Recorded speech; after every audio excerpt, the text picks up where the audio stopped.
Your first 5 years as a videographer will either break you or make you. And trust me, I've been through both. If you're not careful, you'll get caught up in shiny things like new gear, fancy shoots, or what I thought would be the big solution, business partnerships. I've partnered with people I trusted. I've signed contracts, I've merged brands, and honestly, most of it set me back. So in this video, I'm breaking down why I don't recommend partnerships in your early years and what to do instead if you do want to collaborate. Section 1. Why I fell for partnerships early on. Back then, I thought partnership was the answer. I didn't have money, I didn't have clients, I didn't know how to sell. So when someone said, "Let's build this together," it sounded like a shortcut. But here's the truth, I wasn't looking for a partner. I was trying to escape the hard parts of building a business. That kind of mindset will always lead you into the wrong deals.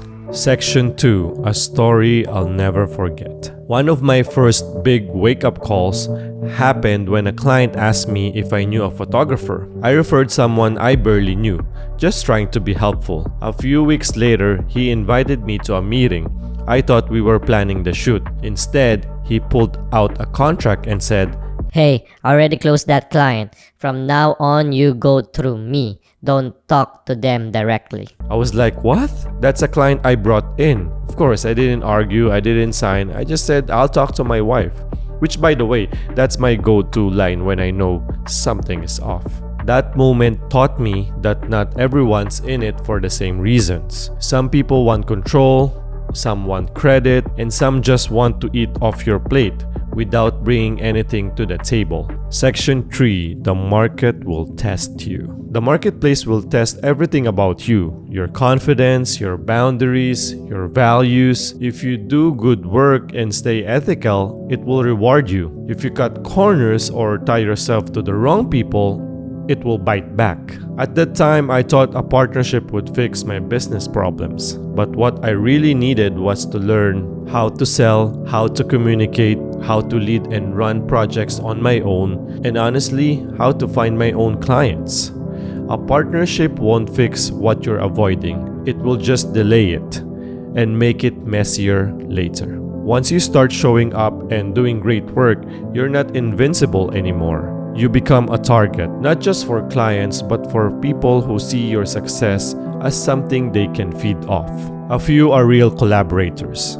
Most just want to ride your wave. It took me a while to see the difference. Section 4. What makes a good versus bad partnership? Not all partnerships are bad, but if you are in the survival stage, still figuring things out, it's easy to jump into something that looks helpful, but ends up limiting your growth. Here's what I've learned over time. Red flags. They don't have clients or results, but they're already talking big.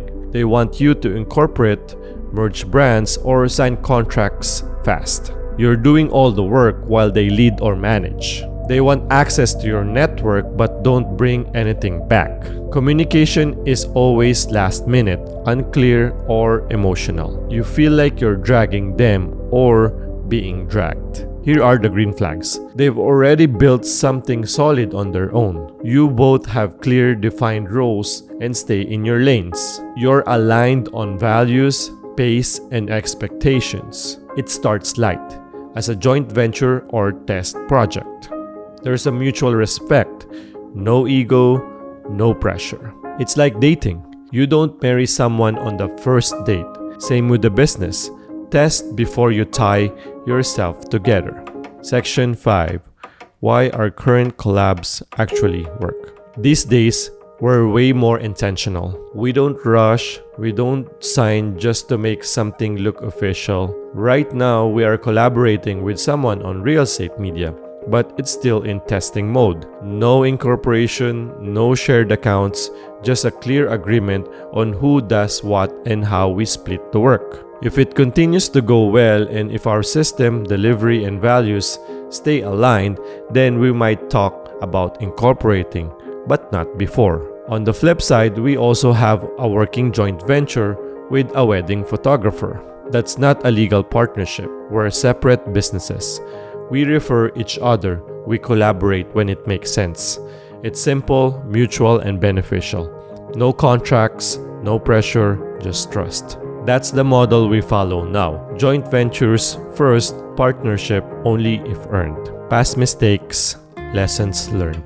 Before we figured this out, we made a lot of mistakes. We rushed into collaborations that looked good on the surface. We signed papers, built websites, merged brands, think we were scaling, and it cost us time and money. But behind the scenes, we weren't aligned. Different priorities, different work styles, poor communication. Some of those ended quietly, others ended with burned bridges. People we genuinely liked, but we can't work with anymore, and we can't fix those relationships now. And that's probably the hardest part.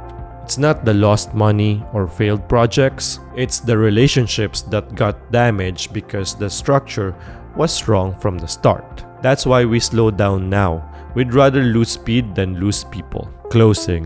What I do differently. If I could go back and start from scratch, I wouldn't chase partnerships first. I'd focus on hitting my income goal because when you commit to that, you naturally learn how to sell, how to build client relationships, and how to stay consistent. Income is proof that what you're doing is working. Only after that foundation is solid would I even consider partnerships, because partnerships can be powerful, but only when both people are already strong on their own. Until then, work with others, but don't tie yourself to anyone too soon. Protect your name. It's worth more than any contract.